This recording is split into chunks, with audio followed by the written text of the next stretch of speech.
बोकारो दामोदा से बीसीसीएलके के दामोदा कोलियरी के मजदूरों के ज्वलंत समस्याओं को लेकर यूनाइटेड कोल वर्कर्स यूनियन एटक और कोलियरी प्रबंधन के बीच गुरुवार को एक वार्ता आयोजित हुई। वार्ता में यूनाइटेड कोल वर्कर्स यूनियन के केंद्रीय अध्यक्ष सह बाघमारा विधायक शत्रुघ्न महतो मुख्य रूप से शामिल हुए।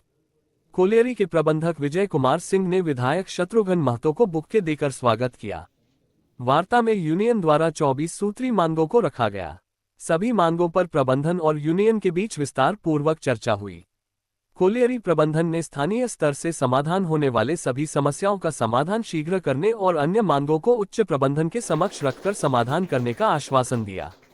वार्ता में प्रबंधक की ओर से प्रबंधक सह प्रभारी परियोजना पदाधिकारी विजय कुमार सिंह, क्षेत्रीय सैनिक अभियंता कैलाश सेठी, उपकार्मिक प्रबंधक नीरज कुमार और यूनियन की ओर से क्षेत्रीय अध्यक्ष एनडी पांडे, क्षेत्रीय सचिव संतोष चांद गोराई, शाखा सचिव मटुधारी गोराई, बसंत कुमार महतो, राजीव कुमार महतो, योगेश प्रसाद समेत कई मजदूर उपस्थित थे। इस दौरान यूनाइटेड कोल वर्कर्स यूनियन के केंद्रीय अध्यक्ष सह बाघमारा के विधायक शत्रुघ्न महतो ने कहा कि कोल इंडिया प्रबंधन संयुक्त ट्रेड यूनियन की मांगों को मान लेती है तो ठीक है, अन्यथा 9 जुलाई से पूरे कोल इंडिया में मजदूर अनिश्चितकालीन हड़ताल पर जाएंगे और कोल इंडिया का चक्का जाम होगा। उन्होंने कहा कि प्रबंधन मजदूरों का शोषण करना बंद करे, नहीं तो इसका बुरा असर कोलियरी के उत्पादन पर पड़ेगा। दामोदा कोलियरी का भविष्य काफी उज्जवल है। यहाँ काफी बड़े पैमाने पर कोयला उपलब्ध है और उत्पादन भी काफी अच्छा हो रहा है।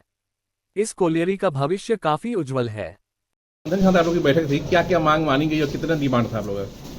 यूनाइटेड कोल वर्कर्स यूनियन द्वारा दामोदा कोलियरी में 24 सूत्रीय मांग पर डिमांड पर चर्चा हुई और कुछ डिमांड पर चर्चा हुई है। चूँकि मैं बात से पहले मैं जा रहा हूँ, कुछ एमरजेंसी काम है, तो सारे बिंदुओं पर जो चर्चा हुई लगभग मैनेजमेंट द्वारा, प्रबंधन द्वारा उसमें सहमति जताई है कि हम समय रहते सारे बिंदुओं पर हम उस पर बहाल करेंगे और मजदूर को जो भी समस्या उस पर हम गंभीर हैं, निश्चित रूप से उसे पूरा करने के लिए प्रबंधन कटिबद्ध है। दामोदा के भविष्य के बारे में क्या कहिए, क्या लग रहा है? दामोदा चूँकि पहले वीरान हो चुका था, लेकिन अभी के समय में हमारे मजदूर, सारे मजदूर मेहनती हैं, सारे मजदूर लग करके इस दामोदा को और नया ऊर्जा देने के काम कर रहे हैं और चाह रहे हैं कि माइंस बढ़िया से चले, बढ़िया से इसमें विकसित हो और सारे लोग हमारे मजदूर के साथ साथ करने लगे हुए हैं।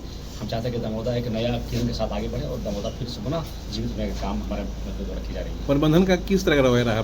ऐसे प्रबंधन लगे हुए हैं कि यहाँ दामोदा कोलियरी जो वीरान हो चुका था, आज पुनर्जीवित होने की आशा लोग को जगी है।